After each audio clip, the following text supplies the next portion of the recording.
Hello बच्चों, कैसे हैं आप लोग। आशा करते हैं कि आप अच्छे होंगे।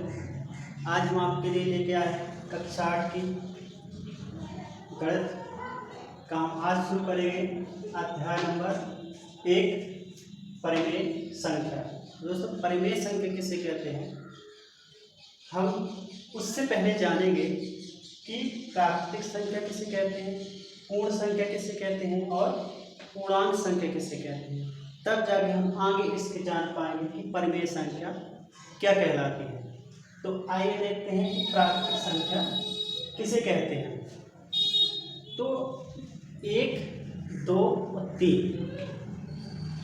1, 2, 3, 4 डॉट डॉट डॉट अनंत तक की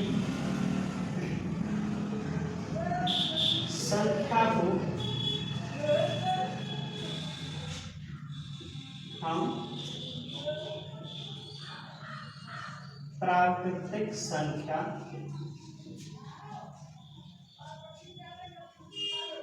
कहते हैं। 1, 2, 3, 4 डॉट डॉट डॉट अनंत तक की संख्या को हम क्या कहते हैं दोस्तों, प्राकृतिक संख्या। इसको हम इंग्लिश में नेचुरल नंबर भी बोलते हैं और एल से प्रदर्शित करते हैं। इसको हम सीधी भी कह सकते हैं या में कि गिनती की संख्या को प्राकृतिक संख्या कहते हैं। इसको हम सीधा भी कह सकते हैं दोस्तों कि गिनती की संख्या को हम क्या कहते हैं, प्राकृतिक संख्या। दोस्तों, गिनती की संख्या कहाँ से शुरू होती है, एक ही से शुरू होती है ना, एक ही शुरू होती है। और कहाँ तक होती है, अनंत तक होती है। तो कहीं तक गिनते जाए हम, तो गिनती की संख्या को हम क्या कहते हैं, प्राकृतिक संख्या। दूसरी परिभाषा में हम जानेंगे इसको। अब पूर्ण संख्या किससे कहते हैं। पूर्ण संख्या 0, 1, 2, 3, 4 डॉट डॉट डॉट डॉट अनंत तक की संख्या को हम प्राकृतिक संख्या कहते हैं। अब पूर्ण संख्या दोस्तों क्या होती है कि इसमें क्या शामिल हो जाता है दोस्तों, शून्य, 0, 1, 2, 3, 4 डॉट डॉट इन्फिनिटी तक। मतलब 0, 1, 2, 3 से लेके अनंत तक की संख्या को हम क्या कहते हैं, पूर्ण संख्या। या हम कह सकते हैं 0 plus natural number. 0 plus natural number. Natural number हमें पता है कि 1, 2, 3, 4 से शुरू होती है और अनंत तक जाती है। अब इसमें क्या शामिल हो गया, 0। तो हम कह सकते हैं कि 1, 2, 3, 4, 5, 6 डॉट डॉट अनंत तक की संख्या को पूर्ण संख्या कहते हैं। इसमें क्या है, प्राकृतिक संख्या सेम है दोस्तों, लेकिन इसमें क्या ऐड हो गया, 0। अब हम देखेंगे पूर्ण संख्या किसे कहते हैं। तो माइनस अनंत से लेकर 0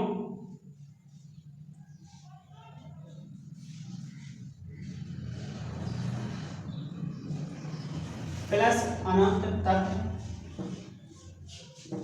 की संख्या को हम पूर्णांक संख्या कहते हैं। माइनस अनंत से लेकर 0 प्लस अनंत तक की संख्या को हम पूर्णांक संख्या कहते हैं। या हम कह सकते हैं माइनस अनंत dot dot dot -4, -3, -2, -1, 0, 1, 2, 3, 4 dot dot dot अनंत। ठीक है दोस्तों, माइनस अनंत से लेकर dot dot dot -4 -3 -2 -1 0 1 2 3 4 dot dot dot अनंत तक प्लस अनंत तक। तो हम कह सकते हैं कि माइनस अनंत से लेकर 0 प्लस अनंत तक की संख्या को हम क्या कहते हैं दोस्तों? पूर्णांक संख्या। अब इसके जानने के बाद हम बताएंगे आपको कि परिमेय संख्या क्या कहलाती है। नोट कर लेना दोस्तों, साथ साथ में नोट करते चलिए।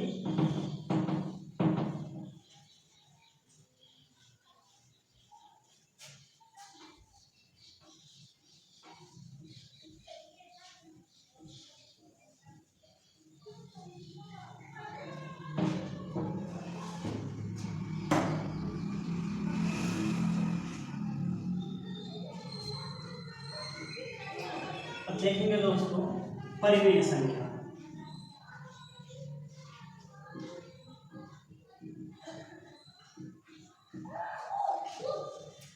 परिमेय संख्या किसे कहते हैं? ऐसी संख्या या ऐसी पूर्ण संख्या जिसको हम p बटे q के रूप में लिख सकते हैं और p और q दोनों सहभाज्य होने चाहिए, अर्थात इसका HCF हमेशा क्या होना चाहिए? 1 होना चाहिए, और q हमेशा क्या होना चाहिए? 0 के बराबर नहीं होना चाहिए। उसे हम क्या कहते हैं दोस्तों? परिमेय संख्या। तो कहेंगे हम ऐसी दो पूर्णांक जिसे हम p बटे q के रूप में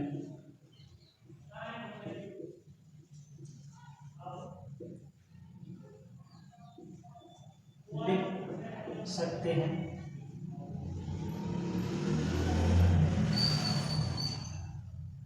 जहां q बराबर नहीं होगा 0, अतः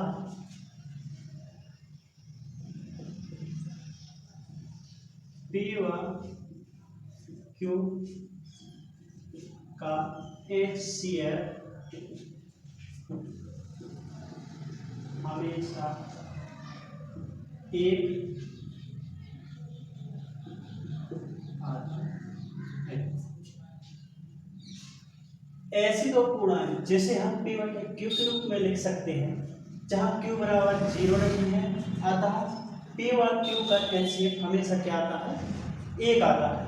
तो ऐसी संख्या हमारी क्या कहलाती है दोस्तों? परिमेय संख्या। अब जैसे हम कहते हैं 3 4/5 3/6 2/3 5/7, ठीक है दोस्तों। अब हम क्या करेंगे इसको? अब ये क्या है हमारा? 4/5, ये क्या हमारा p बटे q के रूप में हो गया। अब q क्या है? 0 तो है नहीं, 0 से बड़ी संख्या है 5 है, तो दूसरा नियम फॉलो कर गया। अब इन दोनों का HCF कितना आना चाहिए दोस्तों? 1 आना चाहिए। तो 5 और 4 का जब भी LCM निकालोगे दोस्तों HCF, तो उसका HCF हमेशा मासा क्या आएगा? 1 आएगा। अब यहाँ कहेंगे दोस्तों इस दो को हम क्या हम परिमेय संख्या कह सकते हैं? हाँ कह सकते हैं। क्यों? क्योंकि इसके बटे जब हम 1 कर देंगे तो ये क्या हो जाएगा? p बटे q के रूप में हो जाएगा, और यदि भाग 1 कर देंगे तो इसका कोई परिवर्तन तो होगा नहीं, 1 का भाग 2 में जाएगा तो आ जाएगा। तो ये क्या है? इसे हम क्या कहते हैं? परिमेय संख्या कहते हैं। और अब हम देखेंगे इसको t बटे 6 को। अब आप कहोगे सर इसका तो HCF 3 आ रहा, तो हम क्या करेंगे? 3 एकम 3 3 दूनी 6, क्या हो गया दोस्तों? 1/2। अब क्या इसके HCF 1 आएगा ना, क्योंकि ये हल हो सकता था। अब p बटे q के रूप में भी है, 0 के बराबर भी नहीं है q, तो ये क्या है? परिमेय संख्या। और एक इसमें अधिकतर पूछा जाता है कि क्या हम 0 को परिमेय संख्या कह सकते हैं? जीरो को परिमेय संख्या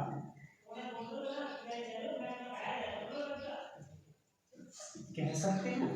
क्या हम जीरो को परिमेय संख्या कह सकते हैं? तो हाँ कह सकते हैं, क्योंकि हम जीरो के बटे एक कर सकते हैं ना, जीरो बटे तीन कर सकते हैं, जीरो बटे दो कर सकते हैं, जीरो बटे चार कर सकते हैं।